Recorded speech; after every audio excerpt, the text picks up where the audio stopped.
Bonjour, bonjour tout le monde, les étudiants de la deuxième année d'ingénierie. Je fais je fais cette vidéo pour vous expliquer la nouvelle partie du TP concernant, bien sûr, on reste sur l'amplificateur opérationnel. C'est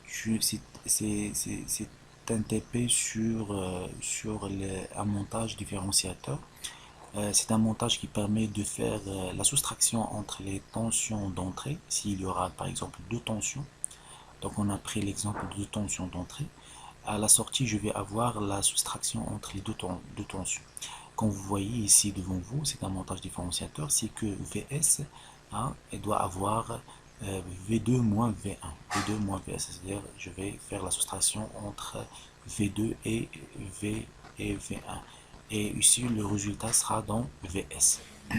Donc d'abord, on doit montrer ça théoriquement avant de passer vers la simulation.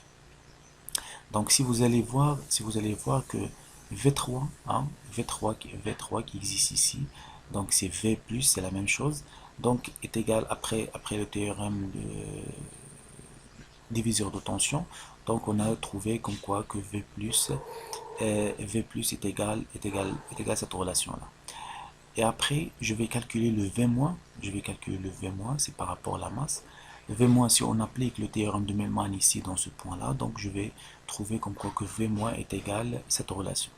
Donc puisque on travaille sur le fonctionnement de mode linéaire, donc on a V plus est égal à V-, donc on a fait l'équation. Après, on a essayé de sortir VS, si on pose que R2 est égal à R1, et R3 est égal à RU.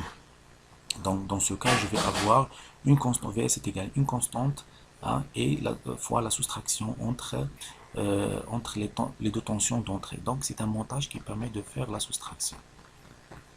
Donc si on veut vérifier ça dans une simulation, donc vous allez voir ici, j'ai déjà effectué la simulation et j'ai déjà effectué le montage. Donc ici, je vais appeler le montage LM, en fait l'amplificateur du type LM324 et j'ai mis les résistances. Pour moi, j'ai donné la même valeur pour toutes les résistances, j'ai donné 1 kg, 1 kg, 1 kg. Pour V2, donc V2, j'avais changé V2, j'ai donné ici 8 et la fréquence c'est 80.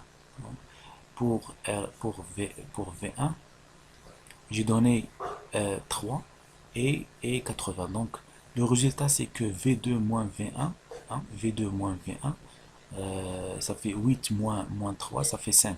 Donc dans VS, je vais trouver une tension sinusoïdale bien sûr, mais avec une amplitude de 5 volts. Donc, bien sûr, je vais mettre ici l'oscilloscope. Je vais mettre la broche A vers le V2, la broche B vers V1 et la broche C vers la sortie du cercle. Je fais play pour voir les tensions.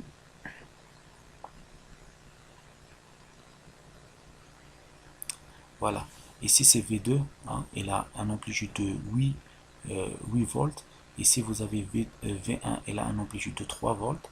Ici, c'est la soustraction entre, ça c'est VS, c'est la soustraction entre ce qui est jaune et moins ce qui est bleu. Donc, ce qui est en rouge, c'est la tension de sortie. Si vous allez calculer l'amplitude de ça, vous allez trouver que est égal 5 volts. Donc, ça, c'est la soustraction. Donc, c'est un montage soustracteur. Donc, merci pour votre attention. Donc, c'était juste une explication dans ce qui concerne un soustracteur à base d'amplificateur opérationnel. À la prochaine séance. Merci.